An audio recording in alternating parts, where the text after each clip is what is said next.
कि लेक्चर हमने बनाना कैसे है। ठीक है, जो हमारा लेक्चर है वो हम कैसे बनाएं कि वो इंटरेक्टिव हो जाए, उससे फायदा हो जाए। नंबर वन इज, अगर आपने बहुत अच्छी स्लाइड्स देखनी हो तो ये जो डॉक्टर साहब स्लाइड्स बना के लाए थे, दे वर एक्सीलेंट स्लाइड्स, बहुत अच्छी बनाई हुई थी। कलर एंड कंट्रास्ट क्या होना चाहिए जी? ऐसा होना चाहिए कि जो क्लियर नजर आए, एक तो ये है। ठीक है, दूसरा ये है कि बिल्कुल टोटली व्हाइट लिखा हुआ हो, व्हाइट आपका ब्लैक बोर्ड व्हाइट हो और उस पर ब्लैक लिखा हो, या डार्क ब्लू के ऊपर व्हाइट लिखा हो। व्हाइट बैकग्राउंड पे ब्लैक लिखा हुआ, या डार्क ब्लू के ऊपर कैसा लिखा हुआ जी? व्हाइट लिखा हुआ। ये है जी जो कि एक्सेप्टेड कलर है। ठीक है, फॉन्ट साइज कितना होना चाहिए जी पीपीटी का? एनीबॉडी कितना होना चाहिए सर? 14 सर। 14, 22 सर कह रहे हैं 40s के करीब होना चाहिए। जो आपका है हेडिंग उसके लिए है 30 कम से कम, और जो नीचे लिखा हुआ है उसके लिए कम से कम 28। कितना होना चाहिए? 28। ठीक है, लाइंस कितनी होनी चाहिए एक स्लाइड में? नॉट मोर देन 6 बिल्कुल ठीक बताया इन्होंने, नॉट मोर देन 6। अगर इससे भी कम हो तो बेहतर। ठीक है, अच्छा मेरे साथ ना एक लतीफा हुआ, मैंने एक दिन ये पढ़ाया कि लाइन इतनी होनी चाहिए, अगले दिन जब पढ़ाने आया तो एक लाइन में 7 लाइनें थी। उन्होंने कहा कल तो तुसी क्या 6 लाना तो ज्यादा नहीं होना चाहिए। तो ऐसे भी हो जाता है कभी कभी। सो वर्ड्स कितने होने चाहिए एक लाइन में?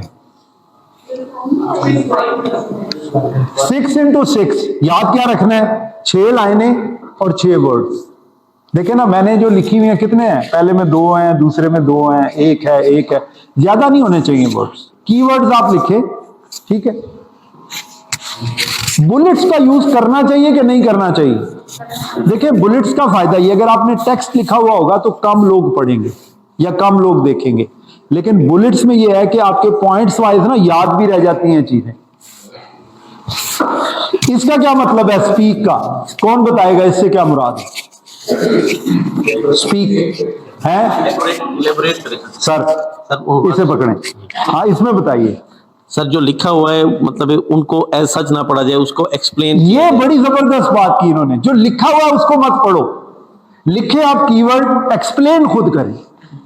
कीवर्ड लिखें और एक्सप्लेन खुद करें जी। Then is clarity of the word. क्या करना है? क्या करना है जी? Clarity of the word. Clarity of the word से क्या मुराद है? जो कुछ आप बोल रहे हैं ना वो क्लियर हो। बार दफा हम बोलते हैं अगर हमारी वो आवाज हमें टेप करके सुना देना तो हमें समझ नहीं आएगी। 2 मिनट पॉज करना है यहां पे जी। आप करते हैं और आप करते हैं, आप करते हैं। Who is the best person के जिसके पास आप रिहर्सल करें, जिसे बिठा के आप बताएं? सेल्फ। और कोई? मैं बच्चों को बिठा के। और उनका फीडबैक क्या होता है आपके बच्चों का? वैसे अक्सर बच्चे पता क्या कहते हैं? भाई आपके सामने जो भी कहे, मेरी मामा ऐसा लेक्चर देती हैं, खुदा की कसम, she is the best lecturer in the world. ऐसा लेक्चर देती है ना वो, वैसा लेक्चर मैंने कभी नहीं सुना। बहुत कमाल का लेक्चर देती हैं यार, क्या तुझे मैं बताऊं हैं? नहीं, बच्चे अब भी वही हैं, आपके सामने नहीं कहेंगे, आपको कहेंगे हाँ हाँ बस ठीक है। आप अगर कभी बच्चों का फीडबैक ले, आपको मशवरे बड़े अच्छे देते हैं कि इसमें ये शामिल करें, ये ऐड करें। छोटे छोटे बच्चे आपको बड़ी अच्छी बातें बताते हैं। ठीक है, तो रिहर्स करें। और इसका एक आसान तरीका है सेल्फ वीडियोइंग। आजकल मोबाइल मौजूद है and you can look into the mirror. मैं वीडियो तो उसको भी बेहतर कर सकते हैं आप इससे। Then comes the weakness. इसका क्या इलाज करें? जहां पे आपको कमजोरी है, कोई लफ्ज नहीं बोला जा रहा, कोई मुश्किल है, प्रैक्टिस करें। और हमारा एक टीचर थी, वो कहती थी अपनी वीकनेस को ना अपनी पावर बना लें। अपनी वीकनेस को क्या करें? है जी। मसलन कंग्रेचुलेशन नहीं बोला जा रहा तो आराम से बोलो congratulation. So for this the word is congratulation. जब आप आराम से बोलेंगे ना तो वो आपका पावरफुल वर्ड बन जाता है। ठीक है, इसका मतलब कौन बताएगा पॉज का? स्लो करें। पॉज का क्या मतलब है? एक मिनट, एक ना बोले, मतलब फ्रीक्वेंट ना बोले, आप बीच में पॉज कर पॉज करते रहें जी। ह्यूमर ऐड कर दें, पॉज कर दें। और कोई बात, कोई डिटेल बताना चाहेगा इसका क्या मतलब है? पॉज का क्या मतलब है? थोड़ा सा एक्सप्लेन कर दें, इंटरेक्टिव कर लें बोल के एक्सप्लेन कर दें और उनसे पूछ लें, इंटरैक्टिव कर दें। और कोई बताना चाहेगा? है ये जबरदस्त जुमला बोला है। क्या लफ्ज बोला है? क्या ना हो? मोनोटोनिक। मोनोटोनिक नहीं होना चाहिए। गुड। देखिए पॉज का मतलब ये है, देखें आपको ना मैं एक बहुत अहम बात बताने लगा हूं।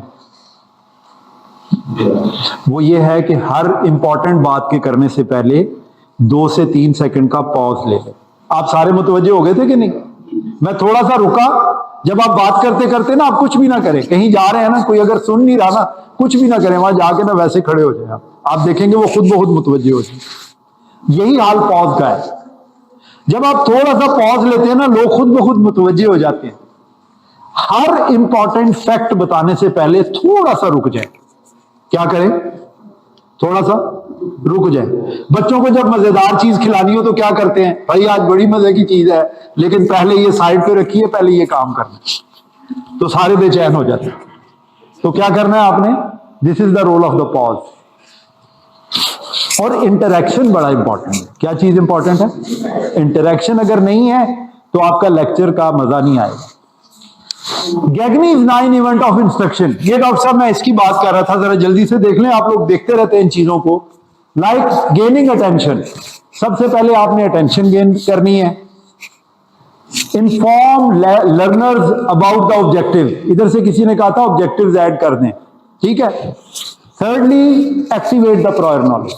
ये कैसे एक्टिवेट करते हैं? इन्होंने मिसाल दी थी कि आप पूछ भी सकते हैं किसी बीमारी के बारे में, ठीक है।